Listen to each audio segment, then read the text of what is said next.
In the next 8 months, there'll be important elections in Netherlands, France, and Germany, maybe the three most important countries in the Union, excluding Great Britain.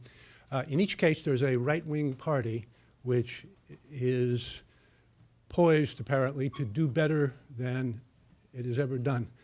My question is, how would American politics and President Trump and so on be affected if the right wing did much better than expected in those elections?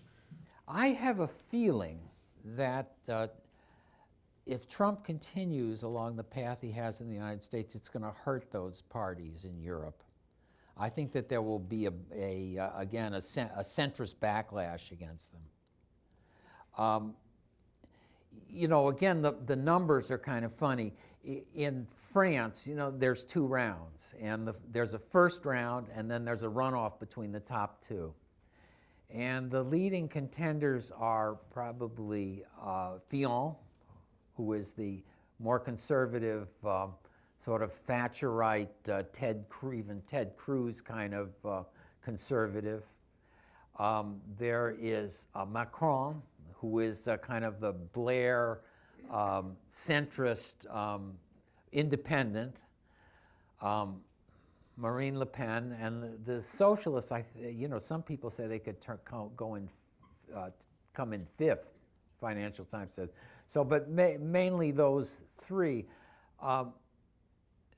I suspect Le Pen is going to come in 1st or 2nd. They came in 1st in the European elections, but then they got completely knocked out in the runoff.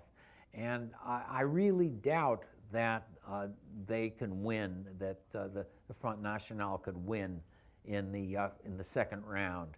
But, you know, she's going to get better than 18% for sure this time. She'll get 30, 35%. And who knows if there's another thing like happened at Nice, another terrorist attack, all bets are off in France. Germany, it'll be a question of getting into the legislature at all, the national parliament. They're in the state part, the alternative for Deutschland, right? That's they're already in state legislatures, but it's a question of whether they're going to have anybody. I think it's the 5% limit in Germany, whether they'll get into the national legislature. I bet they will, but they're not going to be they're not going to be the leading party. They're not going to govern. Holland is more of a question. In Holland, Wilders might come in 1st, and it's a question of whether the other parties will join hands to try to create a coalition to keep him out of the government. And that's, you know, that happened in Denmark. The Folk Party Danish Folk Party is actually the biggest party in parliament, but they're not the governing party. So, again, my guess is that Trump will, in some ways, scare people in Europe into voting for the adversaries of these parties. His own politics, somewhat amazes me. I mean, they seem to be intent on trying to undermine the European Union. They want to do bilateral trade deals instead of doing a multilateral deal with the European Union. Some of it seems to be pique on Trump's part, but some of it, because he said he had trouble with getting his some kind of licenses for his hotels with the EU. But some of it may be the Bannon's strategy.